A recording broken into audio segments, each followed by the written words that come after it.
Hi, I'm Mary, a librarian and book reviewer with a focus on stories written for kids, tweens, and teens. Today I get to share with you this book called Lolo Weaver Swims Upstream, written by Polly Farquhar.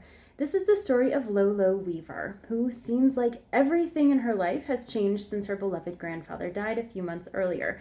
And it somehow seems like a lot of it is Lolo's fault.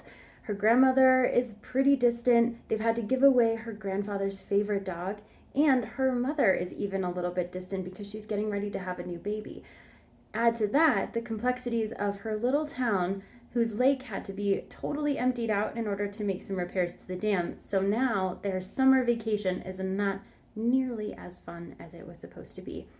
And Lolo finds herself in summer school now because she didn't pass the state exam, which occurred a couple weeks after her grandfather died. So her summer has completely fallen apart. Lolo feels extreme guilt for everything that has happened, and she is determined to do whatever it takes to not only get Hank back, but to reunite her family as well.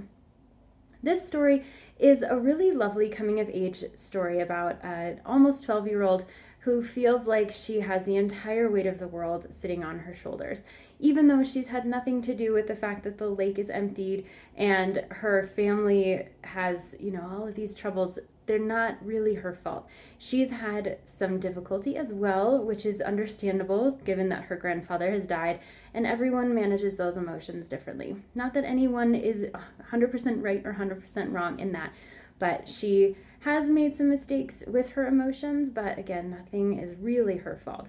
But because her mother is in the hospital getting ready to have her baby, her grandmother isn't really as responsive as she used to be. Lolo is kind of on her own over the summer, so she is figuring out exactly what to do with the help of her friends and also just her sheer determination. So the story itself is written for a middle grade audience. The text appears a little bit dense to begin with. There's not a huge amount of white space, but it moves really quickly because it is written in a stream of consciousness style from Lolo's own mind. So she writes in the first person.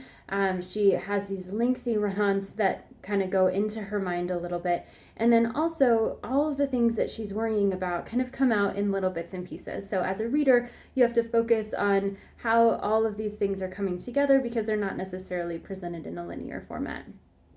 Also, another character's voice comes in here as well in the form of their daily journal entries that they have to write for school. So as those two voices kind of come together, the reader sometimes sees a little bit more of the dovetailing that happens between those two characters before the characters themselves do. But that's what keeps readers going with the book to find out how they connect as the story continues. So again, a lovely coming of age story that focuses on a lot of the complex emotions that come with grief and early adolescence. And if this sounds like a great fit for you, I hope you look for it at your favorite bookstore.